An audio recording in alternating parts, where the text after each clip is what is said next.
Don't forget to like the video, share your thoughts in the comments, and subscribe to stay updated with our latest stories. It was late afternoon when I glanced at the clock on my office wall, 5:45 p.m. The city skyline through the large windows of our corporate headquarters had begun transforming into hues of soft amber and purple, an artistic blend that often reminded me why I still worked here after nearly 2 decades. At 54, I'd settled comfortably into my role as senior project manager at the marketing firm.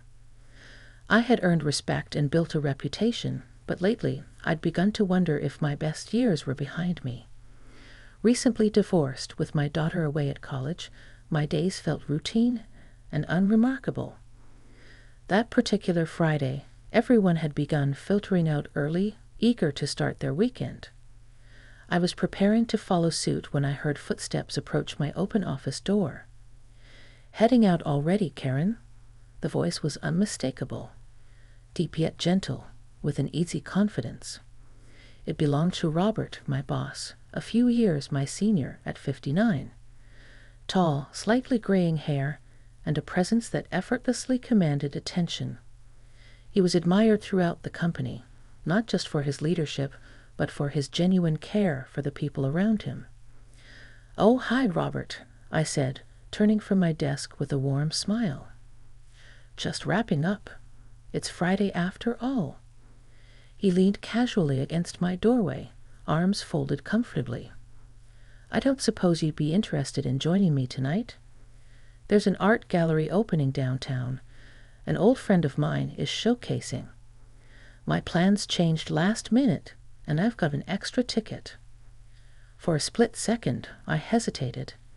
In the many years we'd worked together, our relationship had remained professionally cordial, with only occasional friendly banter.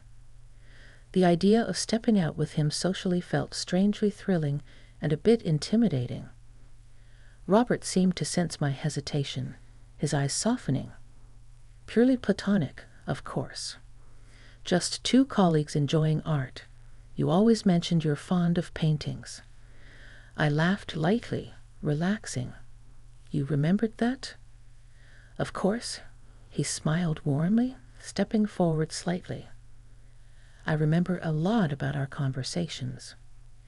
I felt an unexpected flutter in my chest, but quickly brushed it aside, convincing myself it was just excitement about a new experience. "Well, in that case, I'd love to join you." "Great," he said, looking genuinely pleased. "I'll swing by your place around 7. "Perfect," I replied, gathering my purse and coat. As he walked away, I found myself staring after him, suddenly aware of the warmth in my cheeks and the quickening beat of my heart. By the time evening came, I changed into something appropriate but comfortable, a dark green dress accented with a simple necklace. Standing before the mirror, I smoothed out the fabric, realizing it had been ages since I'd dressed up for anyone, let alone an outing with someone like Robert. At precisely 7, the doorbell rang. Opening the door, I was momentarily speechless. Robert stood there dressed immaculately in a navy blazer, tailored slacks, and a light blue shirt that enhanced his kind eyes. "You look wonderful, Karen," he said softly, an approving smile lighting his face. "Thank you," I replied, feeling warmth creep into my cheeks once again. "You're not looking too shabby yourself." We drove comfortably through the city, engaging in easy conversation, discovering shared interests and humor that, despite years of professional interactions, had somehow remained hidden beneath layers of corporate formality. When we arrived at the gallery, soft jazz music floated from within. The atmosphere was sophisticated yet welcoming. Warm lighting, the gentle clinking of wine glasses, and soft murmurs of appreciation from attendees. Robert guided me gently inside, placing his hand briefly on the small of my back, a subtle yet electrifying gesture. We moved through the exhibition, admiring paintings, sculptures, and art pieces. It wasn't long before we became engrossed in discussions about the meanings behind the various pieces, occasionally pausing for refreshments. Eventually, we stopped before a painting that depicted two silhouetted figures embracing beneath a moonlit sky, bathed in shades of midnight blues and silvers.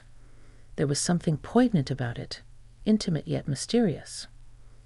Robert stood quietly beside me, his shoulder close enough that I felt its warmth. "It's beautiful, isn't it?" he murmured, his voice almost contemplative. "Yes," I replied softly, sensing an undercurrent of something deeper in his tone. "Very. You know," he began slowly, carefully, his eyes still on the painting, "I've spent my whole life chasing success, but looking at something like this makes me realize that it's intimacy, connection. That's what matters." His words resonated deeply, stirring feelings inside me that I'd long dismissed. "I couldn't agree more," I admitted, my voice barely above a whisper. He turned slowly, his eyes meeting mine with surprising vulnerability. "I'd watched you over the years, Karen. You're strong, independent, incredibly talented, but also warm, compassionate. It's rare." My heart quickened again, and suddenly I was acutely aware of the small distance between us. "That's kind of you to say," I managed softly, unsure of what else to express in that moment. "Perhaps tonight was more than just a fortunate coincidence," Robert said softly, his eyes searching mine gently, asking for permission more than anything. "Perhaps," I echoed, feeling breathless, yet utterly comfortable in his presence. Our conversation was interrupted gently by the gallery owner announcing the end of the evening. Neither of us seemed eager to break the intimacy of that moment, but the announcement gently brought reality back into focus. The ride home was quieter, contemplative, each of us lost in thought. As Robert pulled up to my driveway, he turned to face me, his expression warm yet thoughtful. "Karen," he began, his voice tender, careful. "Whatever happens next, I want you to know how much I respect you." I reached out impulsively, my hand briefly touching his. "I know," I whispered, sincere, "and I appreciate it." He squeezed my hand gently, his eyes holding mine. "Tonight was special." "It was," I admitted, smiling softly. "Unexpectedly special." He nodded, his expression gentle yet hopeful. "Good night, Karen." "Good night, Robert," I replied softly, stepping out of the car into the cool night air.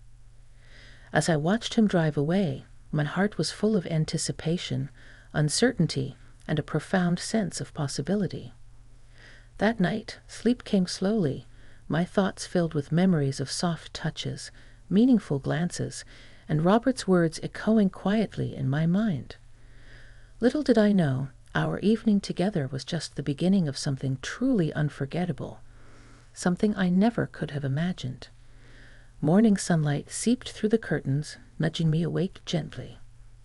Lying in bed, I stared at the ceiling, replaying every moment from the previous night. The warmth in Robert's eyes, the tenderness in his voice, the surprising depth of connection we'd experienced. Despite my best intentions, I couldn't stop thinking about him. A text notification broke the quiet. Curious, I reached over and picked up my phone.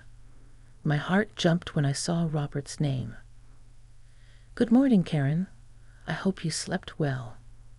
Thank you again for last night. I enjoyed every moment." A smile bloomed on my lips as warmth flooded my chest. I replied quickly, my fingers trembling slightly. "Good morning, Robert. I had a wonderful time, too. Thank you for the invitation. It was truly special." I hit send and placed the phone down, wondering what would happen next. My mind buzzed with questions. Was this something we should pursue? Was it wise? And yet, as the minutes ticked by, none of that seemed as important as how genuine our connection felt. Throughout the weekend, we exchanged casual messages, careful yet sincere, each message deepening our newfound intimacy. By Monday morning, Anticipation mingled with nervousness as I entered the office building, wondering how our interactions would change. Robert was already in his office when I passed by. Seeing me, he looked up immediately, his eyes warm, inviting me inside. "Good morning, Karen," he greeted softly, standing as I entered. "You look lovely today." I blushed slightly, feeling more self-conscious than I had in years. "Thank you," I replied warmly. "Did you have a good weekend?" He smiled genuinely. "The best I've had in a long time. Thanks to you." The simplicity and sincerity of his words stirred my heart. We stood quietly, the gentle hum of the office outside fading into irrelevance. Slowly, Robert closed the distance between us, careful and respectful, his voice lower, nearly a whisper. "I hope I'm not being presumptuous, Karen, but I'd very much like to see you again. Not just as colleagues, but as something more." My pulse quickened, but I held his gaze steadily, appreciating his directness and honesty.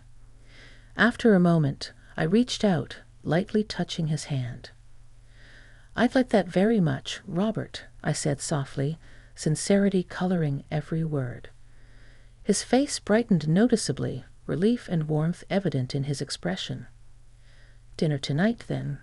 Somewhere quiet?" "Perfect," I agreed, excitement fluttering softly in my chest. Throughout the day, subtle, shared glances and knowing smiles passed between us, amplifying the quiet thrill we both seemed to feel. The anticipation only heightened when Robert picked me up that evening, taking us to a quiet Italian restaurant tucked away downtown. Soft candlelight illuminated our table, casting gentle shadows across Robert's thoughtful expression, deepening the intimate atmosphere. Our conversation flowed effortlessly. Robert opened up about his life beyond the firm, the loneliness he felt after losing his wife several years ago, his hopes, fears, and dreams for the future. I listened intently, touched by his vulnerability, finding comfort in sharing my own truths. The sense of loss after my marriage had dissolved, and my quiet yearning for a meaningful connection.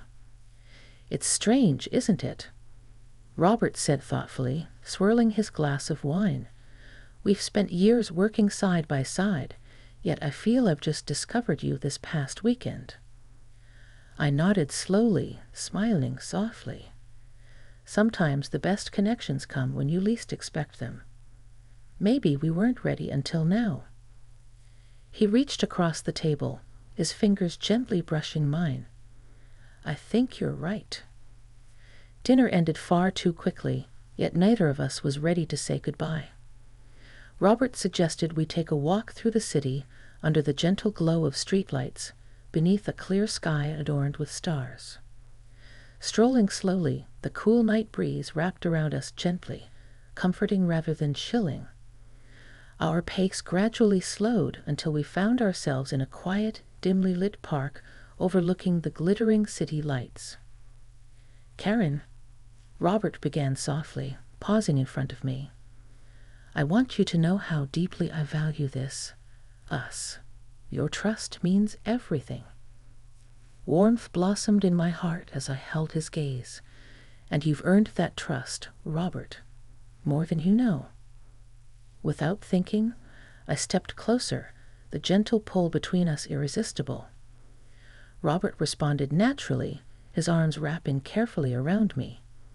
For a moment, we simply stood there, holding each other beneath the quiet stars, the world around us slipping away. Finally, he leaned back slightly, his fingers gently tracing the edge of my cheek, his expression soft, questioning, yet filled with profound respect. "May I?" he whispered gently. My breath caught in my throat, but the trust between us was unbreakable now. I nodded slowly, offering him permission, but more than that, inviting him into my heart. When his lips touched mine, the tenderness was breathtaking. The gentle, soft kiss spoke volumes of mutual respect, attraction, and an unspoken promise. As we slowly separated, our eyes locked, both of us aware something important had shifted between us, a boundary crossed, willingly and with certainty. Robert exhaled softly, his smile gentle. That was even better than I'd imagined. I laughed softly, joyfully, my cheeks flushed with happiness. For me too. We stood quietly for another moment, savoring the closeness, knowing there was no rush, no urgency beyond simply cherishing the moment. Eventually, Robert guided me back toward his car, his hand entwined gently with mine, both of us aware we had begun a journey from which there was no turning back. When Robert pulled up outside my home, the air in the car felt charged yet peaceful. He turned toward me, his expression open and sincere. "I want this to be meaningful for both of us, Karen," he said earnestly, his voice gentle yet firm. "If at any moment you're uncomfortable or unsure—" "Robert," I interrupted softly, gently touching his cheek, reassuring him. "I've never been more certain about anything in a very long time." He smiled deeply, warmth filling his eyes again. "Me too." I leaned over impulsively, giving him another soft kiss, savoring the gentle warmth. As I stepped out into the cool night air, my heart felt full of newfound hope, affection, and an undeniable spark that ignited something within me I thought I'd long since lost. As Robert drove away, I lingered on my doorstep, reflecting on how much had changed in just a few days. There was uncertainty ahead. There always was. But the future no longer felt lonely. It felt rich with possibilities, challenges, and a companionship that had emerged from an unexpected but profoundly genuine place. Little did I know, however, that our journey was just beginning, and the unforgettable turn our relationship was about to take would soon become something neither of us could ever have imagined. The next several weeks flew by in a blur of newfound intimacy and quiet joy. Robert and I maintained professionalism in the office, mindful of boundaries, yet behind the closed doors of evening, we allowed our relationship to blossom in ways I had never anticipated. For the first time in years, I felt truly seen, heard, and cherished. Yet beneath the surface of happiness, I couldn't help but feel a faint anxiety, a question that loomed quietly, impossible to ignore. How would we handle this newfound relationship openly at work? Were we prepared for how our colleagues might react? My thoughts became particularly heavy one afternoon as I sat in my office, distractedly typing away at a report. A soft knock at the door made me glance up. Robert stood there, holding 2 coffees, his smile gentle yet perceptive. "You look deep in thought," he observed, stepping inside and placing a coffee carefully on my desk. "Everything all right?" I sighed softly, grateful for his presence, but aware I couldn't avoid this conversation any longer. "Robert, I've been thinking. Maybe we should talk about where we go from here. Professionally, I mean." He nodded, not surprised, yet patient and understanding. "You're right. I think we've both avoided it because we're afraid it might complicate things." "Exactly," I said, relieved he put it into words. "The last thing I want is for us, to negatively impact either of our careers or how others see us." Robert took a slow sip of coffee, considering carefully. "Karen, I won't deny it could complicate things, but at this stage in life, I'm more concerned with happiness, honesty, and integrity. If this relationship continues, and I genuinely hope it does, we'll need to be transparent eventually." I admired his candor, relieved we were on the same page. "You're right. I just want us both to feel comfortable and respected." He smiled gently. "We'll figure this out together. Trust me." "I do," I replied softly, feeling warmth bloom inside me again. But just as we shared that quiet moment, my office phone rang unexpectedly. Answering swiftly, I heard Emily, Robert's assistant, sounding slightly nervous on the other end. "Karen, could you come upstairs quickly?" Robert, too. "Mr. Daniels from corporate headquarters just arrived unexpectedly. He'd like to speak with both of you." Robert and I exchanged an anxious glance, instantly sensing this was no ordinary visit. Mr. Daniels was the senior vice president, notorious for being meticulous and no-nonsense. "We'll be right up," I replied steadily, masking the sudden unease I felt. Minutes later, we entered the sleek conference room upstairs, where Mr. Daniels awaited us. His stern expression softened slightly as he greeted us both cordially. "Robert, Karen, good to see you. Please, take a seat," he instructed firmly yet politely. We complied, tension humming softly in the air between us. "I'll get straight to the point," Daniels began calmly, folding his hands together. "We received an anonymous tip recently. Someone raised concerns regarding your professional relationship. Specifically, they claimed it's become personal." My heart sank instantly. Robert straightened in his seat, composed yet clearly concerned. Daniels held up his hand reassuringly. "Let me be clear. Our company does not forbid relationships between senior staff. However, as you both hold significant positions of influence, there is understandable concern regarding favoritism or potential conflicts of interest." Robert exhaled slowly, nodding in understanding. "We appreciate your honesty, Mr. Daniels. Karen and I planned to disclose this ourselves soon.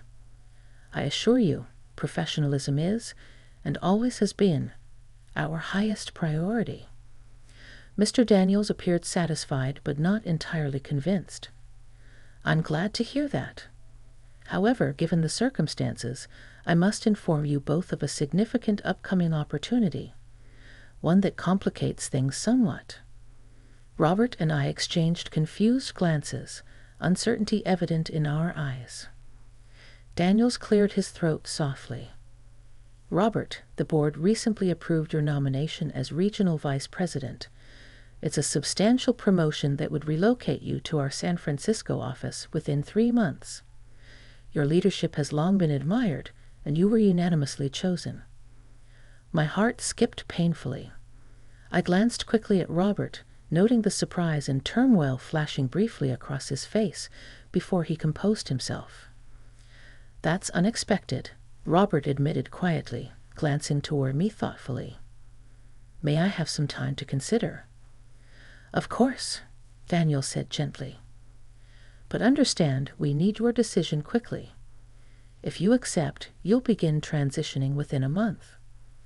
I felt it only fair to let you both know personally, given the circumstances." After the meeting concluded and Mr. Daniels left, Robert and I sat silently, absorbing the sudden turn of events. "Robert," I began quietly, sensing his internal struggle. "This is a once-in-a-lifetime opportunity. You deserve it." He reached over impulsively, gently clasping my hand. "Karen, the thought of leaving you, especially now, is unbearable." I squeezed his hand reassuringly, my heart aching yet determined. "We'll figure it out. We can still make things work, even long distance." Robert's expression softened with gratitude, yet I could still see deep uncertainty behind his eyes. "Let's talk tonight, away from all of this." I nodded gently, agreeing wholeheartedly. That evening, sitting side by side in Robert's cozy living room, we spoke openly about our fears, hopes, and the possibilities ahead. Eventually, Robert sighed deeply, his expression vulnerable and sincere. "Karen, there's something you need to know before we discuss San Francisco further." I sat up slightly, concerned yet curious. "What is it?" He exhaled slowly, composing himself. "Several years ago, I received another offer, similar to this one, shortly after my wife passed. I declined it because the idea of starting fresh elsewhere felt overwhelming without her. But this time, it feels different. Because of you." Surprised, I touched his hand softly. "Robert." "Wait," he said gently, continuing. "Karen, if I accept this promotion, I don't want to do it alone. I'd want you to consider coming with me, if that's something you could imagine." The intensity of his words stunned me. For a moment, I could hardly speak. "Move to San Francisco with you?" "Yes," he said, earnest, hopeful yet gentle. "Only if it feels right to you. But I needed you to know. I don't want us to live apart." My mind spun with possibilities, concerns, excitement, and uncertainty all at once. San Francisco was beautiful, but it would mean leaving everything familiar behind. Yet, looking into Robert's gentle eyes, I knew my answer. "Robert," I whispered gently, smiling softly. "If this relationship has taught me anything, it's that sometimes the biggest risks lead to the most rewarding experiences." His face brightened with relief and joy, his smile genuine and affectionate. "So, is that a yes?" I nodded slowly, my heart fluttering with a newfound courage. "Yes, I'd love to join you." We leaned into each other, sharing a deep, meaningful kiss, a promise, a reassurance, and a silent vow of commitment. Though the future was uncertain, our bond was stronger than ever, forged by respect, sincerity, and the quiet bravery of two people choosing happiness despite uncertainty. Little did we know, however, that our journey still held surprises neither of us had foreseen. Over the next several weeks, our lives transformed completely. Robert officially accepted the position of regional vice president, and we gradually began preparations for our move to San Francisco. Though there were moments of nostalgia, even sadness, as I prepared to leave behind my long-established life, there was also an exhilarating sense of adventure. A new chapter at 54, filled with possibilities I'd never dared imagine. Our colleagues were surprised when they heard the news, but overwhelmingly supportive. Despite initial whispers and curiosity, Robert and I were relieved to see genuine warmth from those who truly mattered. With each passing day, any lingering doubts about our decision melted away, replaced by a certainty and peace that felt both comforting and liberating.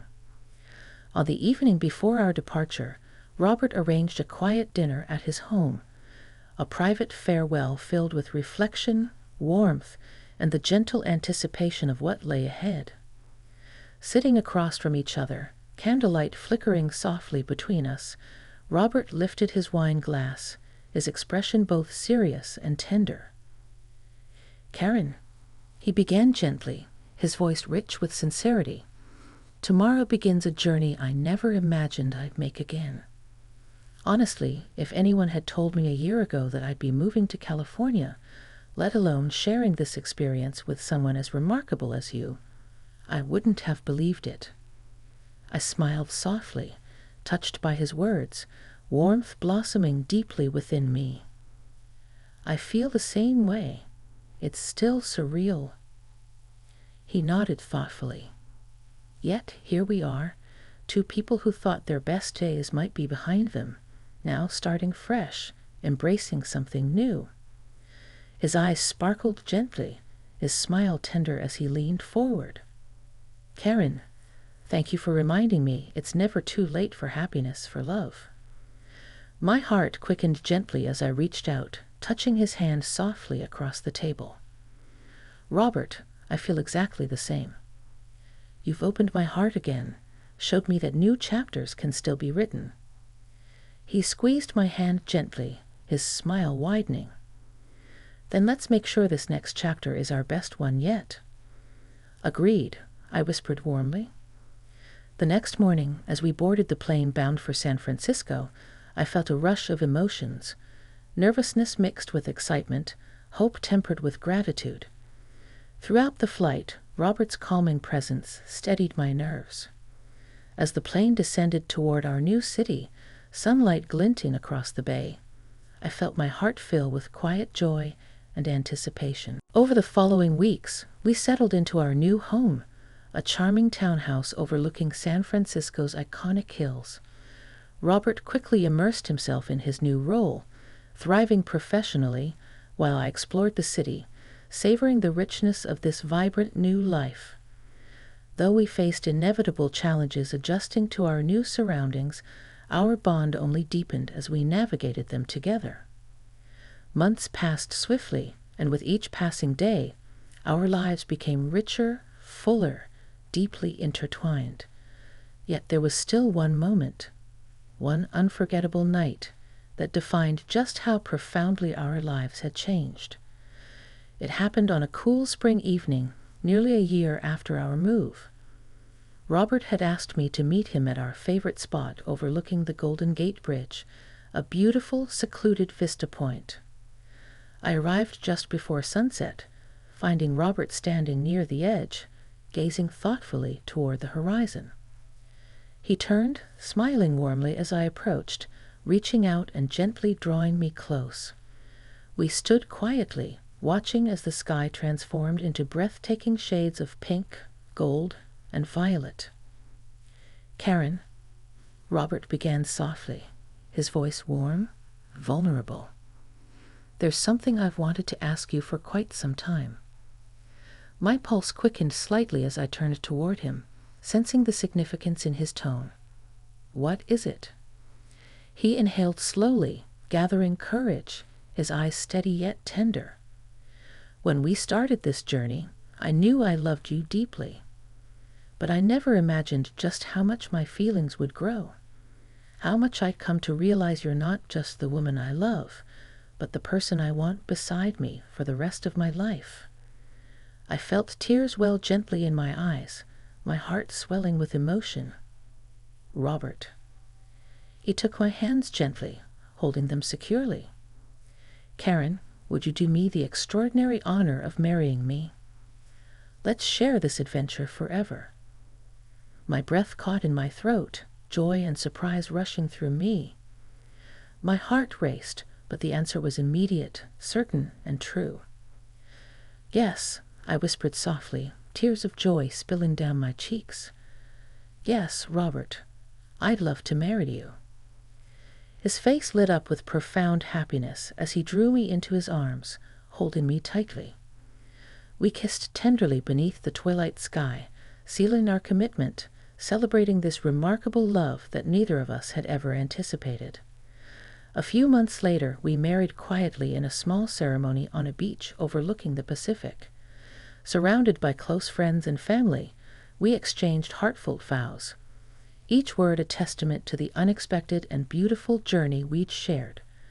Standing beside Robert, hand in hand beneath the gentle warmth of the sun, I couldn't help but reflect on how far we'd come, from coworkers navigating careful professional boundaries to committed partners embarking on an extraordinary new chapter. As we celebrated that evening beneath strings of delicate lights, laughter, warmth, and music surrounding us, Robert leaned close, whispering softly in my ear. "Karen, did you ever imagine we'd end up here?" I laughed softly, gently touching his face, savoring the warmth in his eyes. "Not in a million years, but that's exactly why it's so beautiful." He kissed me tenderly, our hearts now forever intertwined, ready to embrace whatever adventures lay ahead. Now, several years later, as I share this story, reflecting on how one unexpected night transformed my life, I find myself deeply grateful for taking the risk, for following my heart, and for trusting in possibilities even when I couldn't predict the outcome. Because ultimately, life's greatest adventures rarely arrive when we expect them. They'd often surprise us when we've settled comfortably into routine, reminding us there's always more to discover, to experience, and to cherish. As Robert and I sit side by side tonight, holding hands beneath a sky scattered with countless stars, I lean against his shoulder, smiling softly. "Robert," I whisper gently, contentment filling my heart.